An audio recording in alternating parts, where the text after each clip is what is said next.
Israel bajo presión, paz en Gaza o más guerra, y la ONU contra los cristianos. El tiempo corre, amigos, en el Medio Oriente. Tras la presentación del plan de paz del presidente Donald Trump, Hamás tiene solo unos días para responder. Funcionarios cataríes lo presionan mientras Israel se prepara para Yom Kippur, el día más solemne del calendario judío. En paralelo, un caso explosivo sacude el ámbito internacional. Una exfuncionaria de la ONU, conocida por su postura anti-israelí, enfrenta una demanda en Estados Unidos por atacar y difamar a organizaciones cristianas que apoyan al Estado judío. O sea, amigos, dos frentes abiertos que reflejan la tensión y la batalla política, diplomática y espiritual que rodea hoy a Israel. El tiempo avanza para la propuesta de paz en Gaza, mientras Israel se prepara para Yom Kippur. 2 días después de que el presidente Donald Trump revelara su plan para poner fin a la guerra en Gaza, funcionarios en Washington, Jerusalén y Doha están sopesando los próximos pasos. Se acaba el tiempo para que Hamás acepte la propuesta, ponga fin a la guerra y libere a todos los rehenes. El presidente Trump declaró a la prensa que Hamás solo tiene unos días para aceptar o rechazar el plan. Y esto fue lo que dijo: vamos a tardar unos 3 o 4 días. Veremos cómo resulta.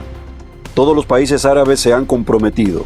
Todos los países musulmanes se han comprometido. Israel también. Solo estamos esperando a Hamás. Y Hamás lo hará o no. Y si no, pues tendrá un final muy triste. Añadió que queda poco margen para futuras negociaciones. Y continúa diciendo: no mucho. Con Hamás queremos algo muy simple.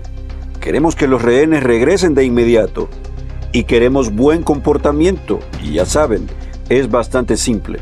No hay nada más simple. Piénsenlo. Hemos firmado con todos los países de Oriente Medio. Esto es casi imposible. Nunca se había hecho antes. Esto va más allá de Gaza. Gaza era un asunto serio. Pero esto es Gaza, es solo una parte. En Jerusalén, el primer ministro israelí, Benjamín Netanyahu, se reunió con miembros de su gobierno.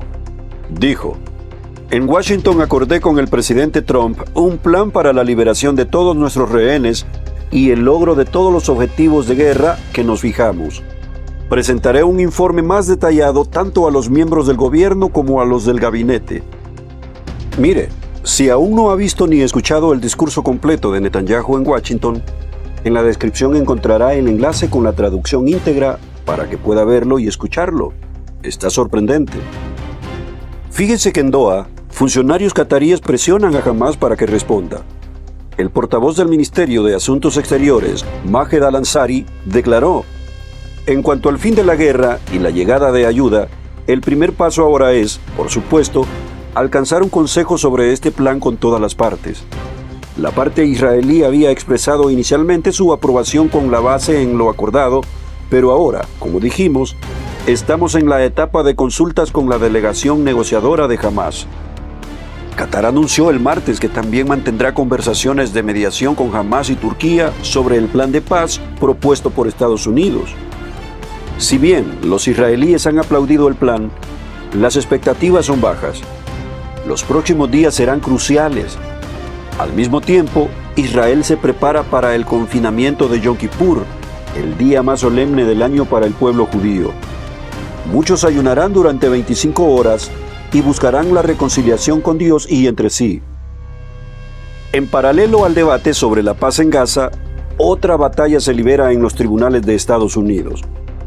Chris Mitchell, de CBN News, entrevistó a Eugene Kantoravech, miembro de la Fundación Heritage y experto en derecho internacional, quien reveló detalles de una demanda explosiva contra Francesca Albanese, exfuncionaria de la ONU y conocida por su postura anti-israelí. Según Kantoravech, Albanese fue una de las voces más duras contra Israel dentro de las Naciones Unidas, llegando incluso a justificar a Hamás y a difundir acusaciones falsas contra el Estado judío. Pero ahora fue más allá.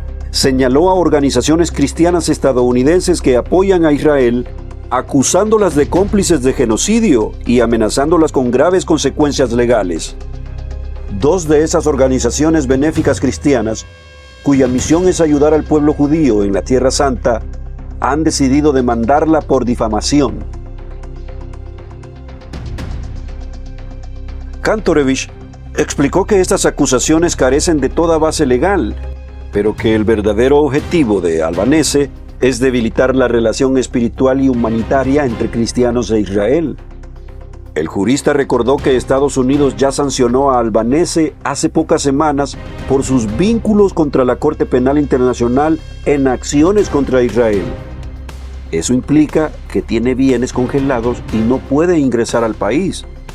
Sin embargo, las organizaciones afectadas insisten en que debe rendir cuentas también en los tribunales. Kantorowicz advirtió que la estrategia de Albanese busca sembrar miedo. Mientras las grandes corporaciones que hacen negocios en Israel buscan ganancias, las organizaciones cristianas lo hacen por fe y convicción. Al atacarlas, intenta romper ese vínculo vital, pero lejos de retroceder, estas entidades han decidido enfrentarse legalmente, marcando un precedente importante. Así que el caso refleja una vez más cómo desde las Naciones Unidas y sus antiguos funcionarios se intenta socavar la legitimidad de Israel y al mismo tiempo frenar el apoyo de comunidades cristianas alrededor del mundo. Una batalla legal que podría tener repercusiones mucho más allá de los tribunales. Los próximos días marcarán un punto de inflexión en el futuro del Medio Oriente. El tiempo corre y Hamás está bajo la lupa internacional. Qatar lo presiona. Trump le da un ultimátum y los rehenes siguen en el centro del debate. La pregunta es inevitable. ¿Responderá Hamás a la oportunidad de paz o arrastrará a su propio pueblo a un final aún más trágico? Israel, por su parte, se prepara para Yom Kippur, el día de la expiación, un momento de ayuno, reflexión y reconciliación con Dios. Pero la paradoja es fuerte. Mientras el pueblo judío busca paz en lo espiritual, enfrenta guerra en lo físico. El contraste es un espejo de la realidad que vivimos. El mundo clama por justicia, pero las decisiones humanas lo empujan al borde del abismo. Y mientras todo esto sucede, en otra esfera menos visible, vemos cómo funcionarios y exfuncionarios de la ONU, lejos de construir caminos de entendimiento, han buscado atacar la fe, la solidaridad y la amistad que muchos cristianos de todo el mundo mantienen con Israel. La demanda contra Francesca Albanese no es solo un caso legal, es un reflejo de una batalla ideológica más profunda, porque lo que está en juego no son únicamente acusaciones falsas, sino la libertad de apoyar a un pueblo que ha sobrevivido a milenios de persecuciones. El mundo entero observa. Naciones Unidas, que debería ser un símbolo de paz y neutralidad, se ve cada vez más cuestionada por su parcialidad. Gobiernos, líderes y pueblos enfrentan una encrucijada. ¿Se mantendrán firmes en la verdad y en la justicia o se dejarán arrastrar por el discurso del odio disfrazado de diplomacia? Lo cierto es que lo que ocurra en los próximos días tendrá eco mucho más allá de Gaza o de las salas de los tribunales estadounidenses. Afectará la estabilidad de la región, la credibilidad de las instituciones internacionales y, sobre todo, el vínculo espiritual entre judíos y cristianos, un lazo que ha mostrado ser más fuerte que las amenazas y las campañas de difamación. Por eso, amigos, esto no es solo un asunto político o legal, es un llamado a la conciencia, a preguntarnos de qué lado de la historia estaremos cuando se hable de quienes buscaron la paz, la verdad y la justicia y de quienes intentaron destruirlas. El reloj avanza. Las decisiones están por tomarse y el desenlace, sin duda, marcará una página decisiva en la historia de Israel y del mundo. Amigos, si todavía no han visto ni escuchado el discurso completo de Netanyahu en Washington, en la descripción les dejo el enlace con la traducción íntegra para que puedan verlo y entenderlo en su totalidad.